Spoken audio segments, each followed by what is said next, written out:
அன்புள்ள தமிழ் இதயங்களே, நான் உங்களிடம் சொல்லிக்கொள்கிறேன். நான் மத நல்லிணக்கத்திற்காக இந்த தமிழகத்திலே பாடுபட்டு கொண்டிருக்கிறேன்.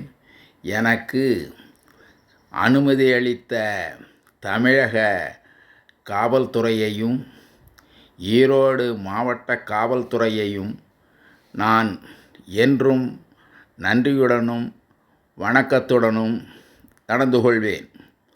ஈரோடு காவல்துறை மிகச்சிறந்த காவல்துறை.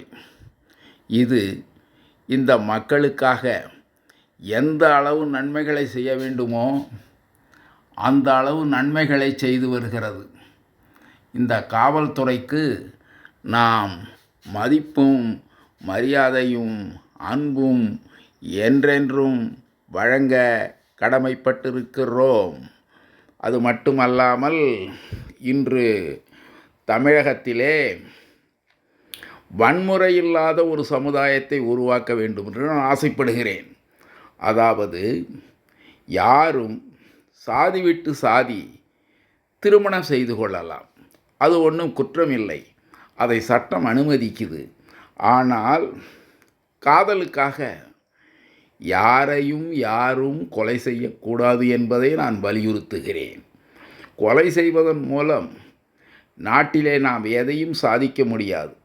எல்லா சாதியினரும் அண்ணன் தம்பிகள்தான். இதை முதலில் புரிந்து கொள்ள வேண்டும். எல்லா சாதியினரும் ஒரு தாயின் வயிற்றிலிருந்து தான் வந்திருக்கிறார்கள். 2000 ஆண்டுகளுக்கு முன்னால் தமிழகத்தில் சாதி இருந்ததா? மதம் இருந்ததா? யாராவது ஆதாரம் காட்ட முடியுமா? வெளிநாட்டவர்கள் நம் மீது படையெடுத்து நம்மை அடிமைகளாக வைத்திருந்த போதுதான் இங்கே சாதி உற்பத்தியானது.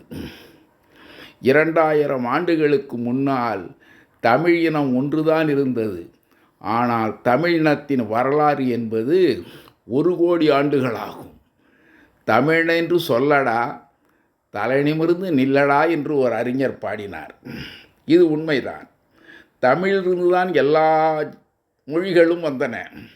தமிழ் இல்லாமல் எந்த மொழிகளும் இல்லை. அது இருக்கட்டும்.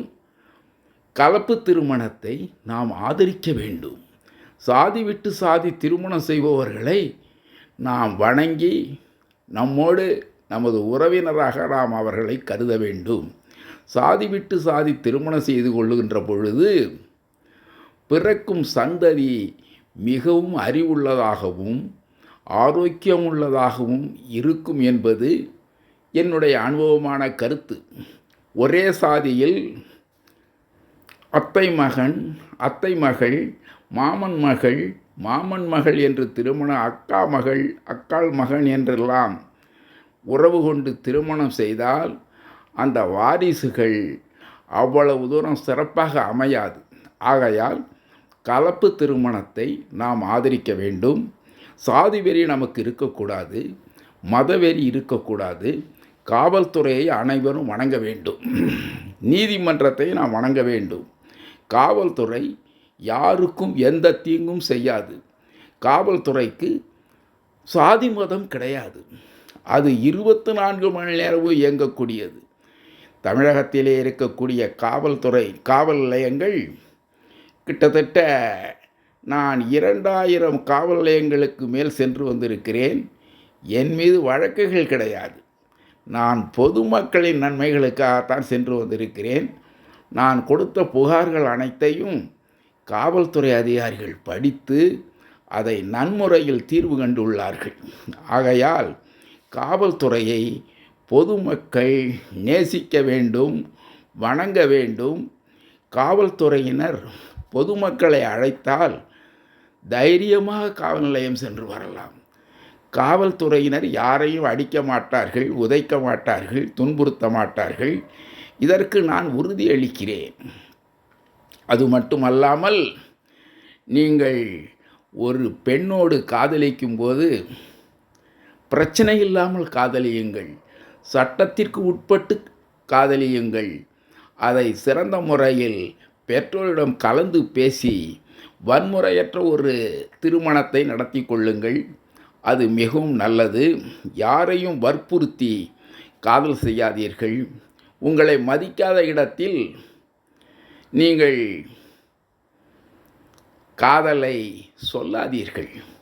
இப்படி நான் பல கருத்துக்களை சொல்லுவேன்.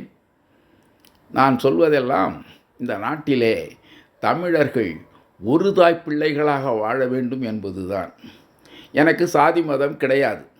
நான் காமராஜரிடம் இருந்திருக்கிறேன், பெரியாரிடம் இருந்திருக்கிறேன்.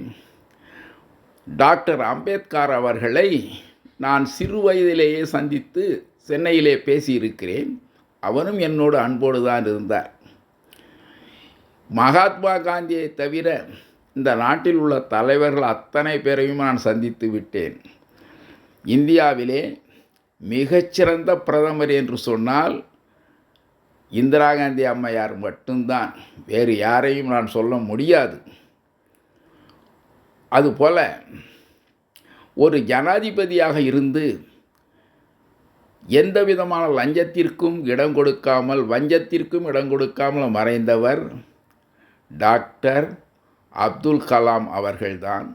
நான் அவர்களோடு பல முறை சென்னையிலே சந்தித்து பேசியிருக்கிறேன். இப்படி பல தலைவர்களை நான் பார்த்திருந்தாலும் எனக்கு ஒன்றும் தலைக்கணம் கிடையாது. நான் ஒரு சாதாரண தொண்டன்தான். என்னால் இந்த தமிழகத்தில் எதையும் செய்ய முடியும், எதையும் சாதிக்க முடியும். ஆனால் அன்பு வழியில்தான் நான் சாதிப்பேன். இப்படிக்கு உங்கள் DJP Bhaskar, law person and social reformer, achiever, Erode, Muthampalayam housing unit, Tamil Nadu. உங்கள் அனைவருக்கும் என்னுடைய நன்றி.